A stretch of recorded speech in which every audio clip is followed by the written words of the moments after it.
I remember the exact moment it happened. I was in the middle of my morning stand-up, coffee in one hand, notebook open on the conference room table, when the door swung open and Greg Marshall walked in, flanked by HR's quietest pair. Eager glance, clipped shoes, name tags shining. Greg looked every inch the new-in-chief, crisp navy suit, white shirt, expensive watch glinting under fluorescent lights. He cleared his throat. "Good morning, everyone," he said, folding his arms. "Before we begin, I need to speak with Daniel privately." My heart tripped. Everything in me tensed. "Right now?" I asked, voice flat, trying to keep my expression neutral for the others. Greg nodded once. "Please come with me." I stood and the room went silent. My team exchanged worried glances. Our stand-up had been going smoothly. We were 3 days from launching the new mobile portal, and morale was high. I'd been praised by my manager just yesterday. "Dan, your back-end integration is world-class." Now I was being clipped mid-wind-up, and I couldn't imagine why. In the hallway, Greg motioned me toward a small side office. The HR pair hovered by the door, eyes darting between us. I closed the door behind me, and Greg sat behind the desk that smelled faintly of fresh paint. I folded my arms, mimicking his posture. "Daniel," he began, eyes level with mine. "I've reviewed your file and observed your work these past 2 days. I have decided to let you go, effective immediately." There was no build-up, no explanation, no constructive feedback or recommendations. Just, "You're fired." It was such anathema to the way we all thought corporate culture worked. I closed my mouth in surprise. "Excuse me?" Greg folded his hands. "I'm making some changes," he said. "Restructuring. Your role overlaps with new hires we're bringing in. We need fresh perspectives. Thank you for your time. HR will escort you out." I sank into a chair, mind scrambling. But the sprints? The launch in 3 days? The API rollout? My team, he shook his head. "I trust you understand." He stood, signaling the HR rep. The rep clicked her pen. "Daniel, if you'd gather your belongings, please." They walked me out like a criminal. No dignified exit interview, just an escort to my desk to clear it. I sat among my things, 2 framed photos from the last hackathon, a stress ball shaped like a rocket, a stack of sticky notes scribbled with code refactor, UX feedback, and launch timeline. My laptop, my ergonomic mouse pad, my favorite mug, chipped at the rim. I boxed it all up and carried it through deserted cubicles, colleagues averting their eyes. The elevator door closed on me, and I took the stairs, each footstep a thud of humiliation. Outside the building, the November air was crisp, and I stood in the plaza like a man exiled. A flock of pigeons fluttered, oblivious. I looked down at my slip of a severance letter. 2 weeks' pay, no mention of unpaid overtime, no kindness. I crumpled it and tossed it in the nearest trash can. I should have felt relief, free from a boss who'd been circling my department with thinly veiled contempt from day one. But all I felt was vertigo. The world felt more alien with each passing car, each stride away from the lobby doors. Later, in the evening, I sat at my kitchen table, the box of my desk contents beside me, staring at the blinking cursor on my laptop. My living room TV hummed tennis highlights. I barely caught. I had no prospects, no immediate backup plan. Lean months loomed: rent, student loans, groceries. I cracked open Twitter. Disappointed, I typed, fingers trembling. "Left my job today. New boss is ruthless. 3 days until launch and they boot me." Then I saw a reply from my friend Cam, head of marketing at a Seattle startup. "Bro, DM me your resume and code samples." My heart fluttered. But I couldn't send them. Not yet. I needed a moment to breathe. I poured a drink, sat back. Something niggled at the edges of my mind. The portal launch. 3 days out. It was scheduled to go live at midnight. I'd spent 6 months as lead engineer, mapping every line of code, coordinating the API calls, managing the product owner feedback loop. The portal was the centerpiece of our Q4 growth plan. They'd taken me off the project's sprint, but I'd left my credentials active. My Git commits were still his master branch. Nobody had revoked my push access. My thoughts spiraled. They could cancel the launch, shift to plan B, have the new hires scramble to get up to speed. But Git wouldn't forget my code. The deployment scripts would run at 11:59. The cron job on the pipeline server, on my personal SSH key, would pick up the build. I could even watch the logs from home. A slow grin spread. I sipped my whiskey. They fired me without knowing what they still had no control over. My work was embedded deep in their infrastructure. That night, I set up my home environment. I installed a virtual machine, cloned the repository, configured my SSH keys. It all felt too easy. By 11:45, I was ready. My screen showed the build status. Green, tests passing. I let the command run. Shell copy edit $cd mobile portal $/deploy_production .shesh a cascade of logs scrolled upward. Building, packaging, uploading artifacts, restarting services. I leaned back, heart hammering. Release 2, 4.0 deployed. The timestamp glowed, 11:59 p.m. I closed my laptop and lay on the couch, adrenaline fading to satisfaction. I'd given my all to build something big. They'd fired me without realizing the keys to that kingdom were still mine. Tomorrow morning, users would log in, our analytics would spike, and Greg Marshall would stare at dashboards he wouldn't understand. He'd have to scramble his new hires to untangle the pipes, or else claim success. I poured another drink, feeling the thrill and guilt twine. My phone buzzed, a Slack DM from a coworker still on the team. Portal just went live. Traffic's insane. Users can't stop streaming data. Great job, Dan.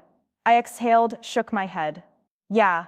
Morning arrived with sunshine, mocking optimism. I checked the portal's public landing page. Live, 24,000 hits and counting. I opened the logs. User John Doe signed in at 0:01. Traffic up 150% from last release.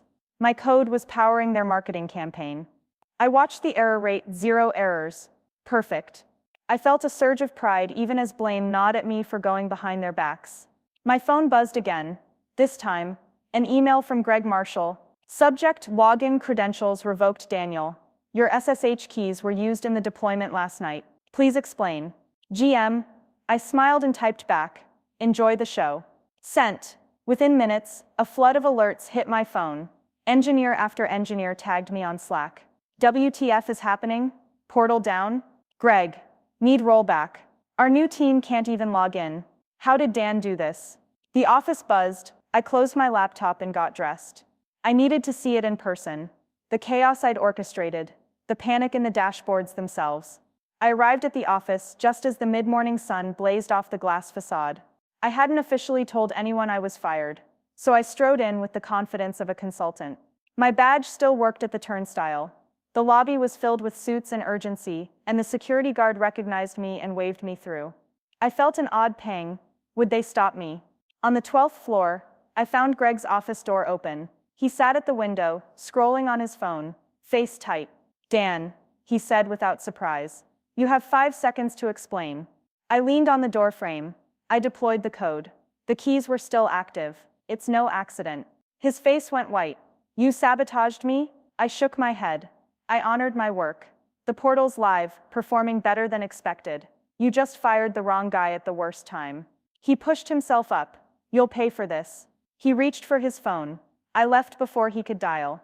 In the hallway, I received a text. Stock up 5%. Investors love the portal. Turnaround miracle, from Cam Care to Consult. We'll pay you. From my manager Emily, holy shit Dan, you're a genius. From the CIO, we need you back. GM's requesting rollback, but I say hold. Call me. I realized in that instant firing me was his mistake, but unleashing my code was mine. He couldn't prevent what followed. A surge in user engagement, investor confidence up, plans to accelerate the mobile strategy, and me as the architect of it all. He could try to revoke my keys, but the portal's performance was baked in. They would need me to fix the disaster, to shepherd their next release, or watch their growth evaporate. I stepped into the elevator, buzz on every floor, people whispering. In the lobby, I nearly smiled at the guard. See you Monday. Outside, the city loomed bright. My phone buzzed again. Offer on table. Come run the show. I took a breath. Tomorrow the company would call me back, hat in hand, begging me to return. But right now, I stood free. The fired engineer who controlled the keys to their kingdom, and the boss who'd tried to silence me, couldn't prevent the consequences of his own misstep. And that, I realized, was the true reckoning of power in this digital age. You can click fire, you can revoke badges and shave names from the org chart, but you can't unwrite the code that runs the world. I flagged a cab, climbed in, and texted back Greg, "Good luck undoing 2.0. The sun warmed my face. The future was wide open. I stepped out of the cab and let the city's pulse wash over me. A frantic thrum of horns, distant sirens, and the steady stomp of a metropolis that never stopped. My fingers brushed the screen of my phone, thumb hovering over Greg's number. He'd fired me, tried to burn me out, but I just weaponized his own tools. Now he'd come crawling back, and I held all the cards. The next morning, my inbox exploded. 5 messages marked "You are gent," all from Sinclair and Blake Consulting. "Dan, we need to talk. GM is in crisis. Please pick up API gateway meltdown. Investor call at 9 a.m. Portal is live and production load exceeded expectations. Come back, we need you. Salary will be doubled. Name new CTO." I chuckled over coffee, double-shot espresso shaking my hand. I'd left my severance tumbler at my old desk, but this felt so much richer. I'd proven in 140 characters of git commit and a midnight deploy script that I was indispensable. I spent that day off casually, meeting friends for brunch in Ballard and browsing vinyl records in Fremont. When the clock hit 5 p.m., I called Greg. His voice was tight, brittle. "Dan, thank you for calling back. Just returning the favor," I said, sliding into my leather chair at home. "How's the portal? Any user complaints?" Silence. "Then it's our best release ever. User retention up 30%, revenue pipelines flowing. The board is thrilled. They want you back." I let the pause stretch, my gut wrestled between relief and disgust. He'd tried to rid himself of me callously in front of my team, yet now the numbers didn't lie. His fiefdom would crumble without me. I could have demanded anything. "How soon?" I asked. "Monday, please. I'll clear the lobby." My door's open. He cleared his throat. "JV position, CTO. We've restructured so that operations reports to technology. Full autonomy, equity package." "Slow down," I said. "What about compensation? Quadruple your last salary. Stock options. Name your team." He exhaled. "Just come back." I murmured into the receiver, thinking of my burgeoning consulting offers. Cam's startup, blended AR pipelines. Maggie's fintech app needs a back-end overhaul. A nonprofit wants me to architect their volunteer platform. I had choices, but here's the deal, I said. "I'll come back if you sign this Dan's terms document." I outlined 3 bullet points. Full operational control of DevOps and API pipeline, with protected access clauses. A seat on the executive leadership committee with veto power over organizational changes affecting technology. A 2-year guarantee of non-termination barring gross misconduct, plus a severance pool equivalent to 1 year's compensation if breached. I heard Greg blink. "That sounds fair." He rattled through quick confirmation. "I'll have HR draft the agreement tonight. You see it in the morning?" "Good," I said, and hung up. That night, I slept easy. I felt power hum beneath my skin. I'd turned a firing into leverage, not out of spite but principle. No leader should underestimate the bones of his own creation. Monday morning, I strolled in wearing a crisp white shirt and my lucky tie, the one patterned with little rockets. Security buzzed me in. I snapped through the lobby like I owned the place. The receptionist's eyes widened. She stammered, "Mr. Morgan, welcome back." I flashed a grin. "Good to be back." I passed Greg's office door. He popped his head out and gave a thumbs up. I raised a hand in mock salute.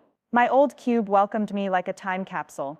The stress ball rocket, a fresh photo of my dog on the monitor stand, a pair of new noise-canceling headphones in a box marked from HR. My team gathered around, Michael, Julie, Rodrigo, all of them beaming. They clapped when I walked in. "Retirement party for Greg," I joked. "Let's get to work." We fist bumped and dove into the morning stand-up, but this time something had changed. I had the mic. That afternoon, HR slid Dan's terms across my desk. I signed in black ink, erasing all doubt. The document smelled of fresh toner. Moments later, the secretary posted an intranet announcement. "Effective today, Daniel Morgan joins Sinclair and Blake Consulting as Chief Technology Officer." Beneath Greg's signature and mine formed a symbolic truce. My first order of business, a DevOps town hall. I stood before 50 engineers and analysts in the glass-walled theater. The projector flickered to life. "I'm here because you built something incredible. Last Friday's deployment was the best our team has ever released. But we won't thrive on deploys alone.